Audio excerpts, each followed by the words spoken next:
Hello everyone, मैं doctor Anjali Shrivastava, retired zoology professor, Jamshedpur women university, और ये मेरा यूट्यूब चैनल आदर्श आलिया। हम देख रहे हैं how to write and publish a research paper on the request of some viewer, that is for beginners. जिन्होंने viewers ने तुरंत एमएससी किया है और सेकेंड एमएससी के लिए वो बाहर जाना चाहते हैं, तो रिसर्च पेपर कैसे लिखें और पब्लिश करें, इस संबंध में मैं ये वीडियो बना रही हूँ। पहले पार्ट में हमने देखा था, यहाँ तक एफिलिएशंस तक हमने देखा, टाइटल्स कैसे बनाएं, उसके लिए प्रोसेस 3 तरीके से हम बना सकते हैं। टाइटल चुन सकते हैं, प्रिलिमिनरी रिसर्च करें, थीसिस स्टेटमेंट बनाएं, फर्स्ट ड्राफ्टिंग करें और उसके बाद उस टाइटल को फाइनलाइज करें, उसके एफिलिएशंस देखें, किसको लिखना है, वो एब्स्ट्रैक्ट। अब यहाँ पे मैं एक बात बताना चाहूंगी, और आगे इससे पहले कि मैं आगे बढ़ूं, मैं रिक्वेस्ट करूंगी आपको अपना मेरे वीडियो को लाइक कीजिए, शेयर कीजिए और सब्सक्राइब जरूर जरूर कीजिए टू ग्रो इट। अपने फ्रेंड्स, अपने सर्कल में बताइए और अपने कमेंट्स दीजिए और कैसे इसको इम्प्रूव किया जा सकता है। एब्स्ट्रैक्ट लिखना हमने इसके पहले के वीडियो में जरूर देख लिया है, पर अब हम देखेंगे इस वीडियो में सॉरी कि एब्स्ट्रैक्ट को हमें लिखना एक्चुअली सबसे बाद में है, और जब थीसिस की प्रेजेंटेशन करनी है, जब सेकेंड ड्राफ्टिंग करनी है, तब आपको इसे देना है एब्स्ट्रैक्ट को इंट्रोडक्शन के पहले। उसके बाद कीवर्ड्स, एब्रिविएशंस देने हैं और तब आना है मेन बॉडी पे, जो आज का हमारा सेकेंड पार्ट का मेन स्ट्रक्चर है, designing. Body designing, research paper की डिजाइनिंग आप कैसे करेंगे, इसमें हम देखेंगे introduction, then methodology divided into different chapters, conclusion, then references, bibliography, appendix, acknowledgement, second drafting, then reviewing the process, पूरा रिव्यूअर के थ्रू peer review में जाने के पहले चेकलिस्ट से चेक करेंगे, और फिर पब्लिशिंग, इट्स थर्ड वीडियो हम देखेंगे। Now let us see the details of the अब ये इस स्लाइड में, हम इस स्लाइड में पूरी बॉडी को एकदम जस्ट बता दे रहे हैं। ध्यान से सुनिए, समझिए, और हर एक पॉइंट के लिए इसके बाद के जितने भी स्लाइड्स हैं, मैं हमेशा यहाँ पे इस स्लाइड में आप सिर्फ मेरी बात सुनिए, और अगर आप सीरियसली अच्छा, इम्प्रेसिव, फ्रूटफुल रिसर्च पेपर लिखना चाहते हैं जो आपके रिज्यूमे को एनहांस करे, जो आपके पॉइंट्स बढ़ाए नेट के पीएचडी के इंटरव्यूज के लिए, सिनॉप्सिस प्रेजेंटेशन के लिए, या और भी अलग तरीकों से कई एक इनकरेजमेंट्स हैं, सीवी है, रिज्यूमे है, सबको बनाने के लिए रिसर्च पेपर। और खास तौर से अगर आप पीएचडी के लिए आगे जाते हैं, नेट के लिए क्वालिफाई करते हैं, तो फिर तो 2 रिसर्च पेपर आपके पास मस्ट पब्लिश होने ही चाहिए अच्छे जर्नल्स में। तो उनके लिए ये बॉडी कैसे आप बनाएंगे, यहाँ पे हम देख लेते हैं। आगे के स्लाइड्स को मैं आप रिक्वेस्ट करूंगी कि अच्छे से इंप्रेसिव पेपर बनाने के लिए ध्यान से एक एक लाइन जरूर पढ़िए। Now let us start with the research paper body writing, जिसमें 3 पार्ट्स में हम देखेंगे कि हम यहाँ पे डिस्कस कर रहे हैं। पहले में 6 स्टेप्स है, फर्स्ट पार्ट है। दूसरा है purpose of each step, her step का पर्पस क्या है, क्यों ये पर्पस, क्या उद्देश्य है इन स्टेप्स का। और तीसरा और फाइनल है रिसर्च बॉडी राइटिंग का, हर स्टेप का कंटेंट्स क्या है। तो let's start with the first is the introduction, क्योंकि एब्स्ट्रैक्ट जब आप राइटिंग में लिखते हैं तो एब्स्ट्रैक्ट जरूर इंट्रोडक्शन के पहले आएगा, पर एब्स्ट्रैक्ट बनेगा आपका सबसे लास्ट में, सारा रिसर्च की फर्स्ट ड्राफ्टिंग हो जाने के बाद।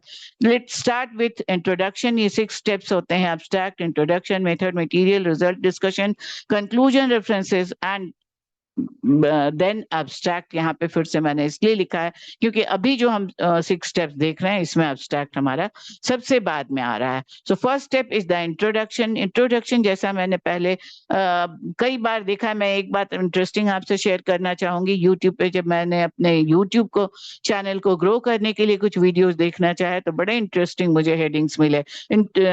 यूट्यूबर, गूगल ने ये बंद कर दिया, ऐसा यूट्यूबर को ये नुकसान हो गया, ये नहीं मिल सकता, वो नहीं मिल सकता, कैसे बढ़ें। तो ये सब चीजों से ऐसे लाइंस जो जिसको हम कहते हैं हुकिंग साइट्स, हुक करना, सब आपको पढ़ करके एब्स्ट्रैक्ट और इंट्रोडक्शन इतना इंटरेस्टिंग होना चाहिए कि इनको पढ़ करके, क्योंकि इंट्रोडक्शन के पहले एब्स्ट्रैक्ट आपने लिखा है, तो एब्स्ट्रैक्ट में भी हुकिंग होनी चाहिए ऐसी कि उसको पढ़ करके रीडर या रिव्यूअर आगे पढ़ने के लिए कंपेल हो जाए, इतनी इंटरेस्टिंग होनी चाहिए। तो इसके लिए कुछ एग्जांपल्स भी मैंने दिए हैं। एक एग्जांपल साइंटिफिक पेपर का, हम साइंस से रिलेटेड है तो देखेंगे, जैसे ग्लोबल वार्मिंग पे है।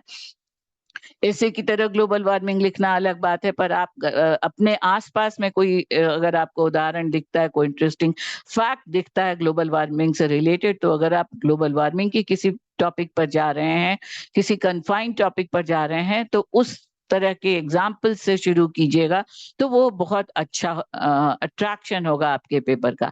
तो purpose of introduction must be rational planning, और इट मस्ट बी रैशनल और रैशनल प्लानिंग, और सिग्निफिकेंस ऑफ योर पेपर।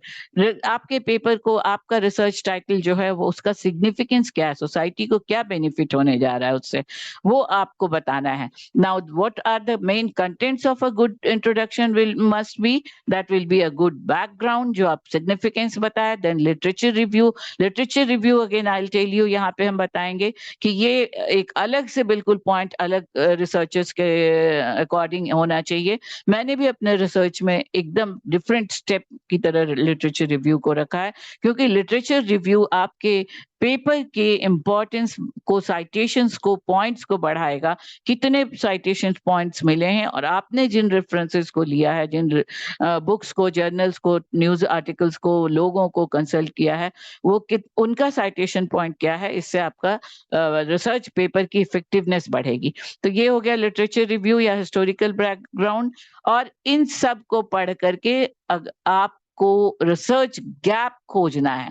अच्छे इंप्रेसिव रिसर्च पेपर के लिए ये एक बहुत इंपॉर्टेंट बात है कि जब आप हिस्ट्री में जाते हैं तो आप देखें पहले अपने टॉपिक्स को, अब जब आपने चुना तो उस पर कितने काम हुए हैं, और जब उसको आप ध्यान से पढ़ेंगे तो उसमें जरूर आपको कुछ ऐसे पॉइंट्स मिलेंगे जिन पर काम होना चाहिए था, नहीं हुआ, तो उनमें से कोई मिसिंग लिंक ढूंढिए, रिसर्च गैप ढूंढिए, और उस उनके ऑब्जेक्टिव्स खोजिए, स्कोप खोजिए। आप करेंगे तो क्या फायदा होगा, और आप करके कर, research is an ever ending process, तो वो कहीं पर भी खत्म नहीं हो सकता है। वहां से फिर फ्यूचर स्कोप क्या है, ये सारे कंटेंट्स आपके इंट्रोडक्शन में होने चाहिए। Second point is the methods and materials, that is another very important point. इसको हम मेथोडोलॉजी भी एज अ होल कह सकते हैं।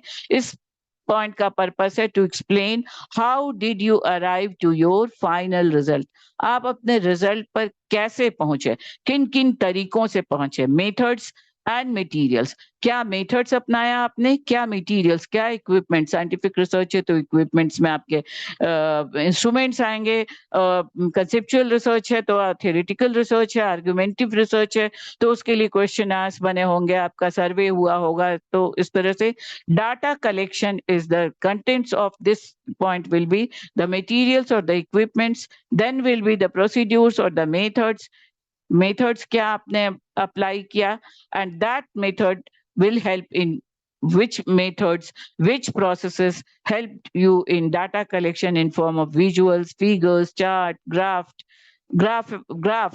टेबल्स, क्वेश्चनर्स, इंटरव्यूज, सर्वेज, ये सारे आ जाएंगे आपके डाटा कलेक्शन में, डाटा में आ जाएंगे। और फिर आपको इन डाटा को एनालाइज करना है in such a way to get a final result, and that will be based on the observations, and these observations must show or must be reliable, replicable, that is कोई और अगर research को replicate करे तो इसको वही results मिले जो आपको मिले थे। that will show the consistency, then accuracy, validity। again now here I'll like to mention that मैं आई बटन में दे दूंगी मेरा पिछला वीडियो जिसमें कि रिसर्च से रिलेटेड बहुत सारी टर्मिनोलॉजीज हैं।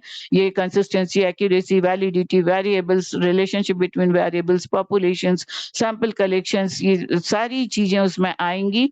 वो आप जानेंगे तो बहुत अच्छा पेपर आप प्रिपेयर कर पाएंगे। डिस्क्रिप्शन लिंक में मैं दे दूंगी, आई बटन में दे दूंगी। Third point is the results and discussion. The purpose is to share findings of your research. आपका पर्पस है रिजल्ट एंड डिस्कशन स्टेप का कि आप सामने रखें, रिसर्च वर्ल्ड के सामने, जब जनता जनार्दन जो आपके विद्वान हैं, जो आपके लर्नेड पर्सन हैं, उनके सामने आप अपने रिसर्च की फाइंडिंग रखें। And that will be explained by sharing data including visuals, figures, graphs, charts, tables, surveys, questioners, interviews, जिस भी फॉर्म में आपने डाटा को कलेक्ट किया, उनकी एनालाइज किया, उनके सारे इलस्ट्रेशंस को आपको डाटा एनालिसिस के फॉर्म में देना है, और ये सारा मिला करके आपका रिजल्ट्स मिलेगा। और इस रिजल्ट पर आपके कमेंट्स क्या होंगे, वो कहा जाएगा डिस्कशन। फॉर एग्जाम्पल, अगर आपने ग्राफ के रूप में आपकी फाइंडिंग है कि x और y इज इक्वल टू है, x is equal to y, तो इसको आप इस तरह से डिटेल कर सकते हैं कि जब x बढ़ रहा है तो y भी बढ़ रहा है, या एनी वे जो कमेंटिंग आपकी होगी। So the contents of results and discussion is first data, then results, and then discussion, your comments on the objectives of your research, जो आप सबसे पहले आपने डिसाइड किया।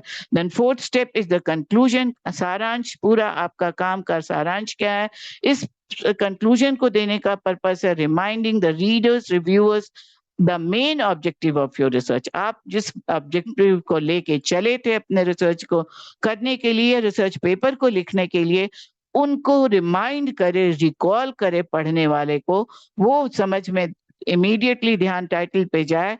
ऐसा होना चाहिए आपका कंक्लूजन। कंक्लूजन के कंटेंट्स होने चाहिए objectives, reviewing the key findings, जो फाइंडिंग्स मिले वो रिव्यू करें ऑब्जेक्टिव्स को, सिग्निफिकेंस पता चले आपके रिसर्च का, लिमिटेशंस पता चले, क्या बाउंड्रीज हैं, क्या होना चाहिए, क्या लिमिटेशंस हैं, देन द फ्यूचर स्कोप, आगे क्या मिलना चाहिए, व्हाट नेक्स्ट। हमेशा रिसर्च कभी भी खत्म नहीं होता है, बट आपका गैप फिलिंग, आपकी मिसिंग लिंक कहाँ तक सिग्निफाइड हुई आपके रिसर्च पेपर में, और आगे क्या हो मिल सकता है।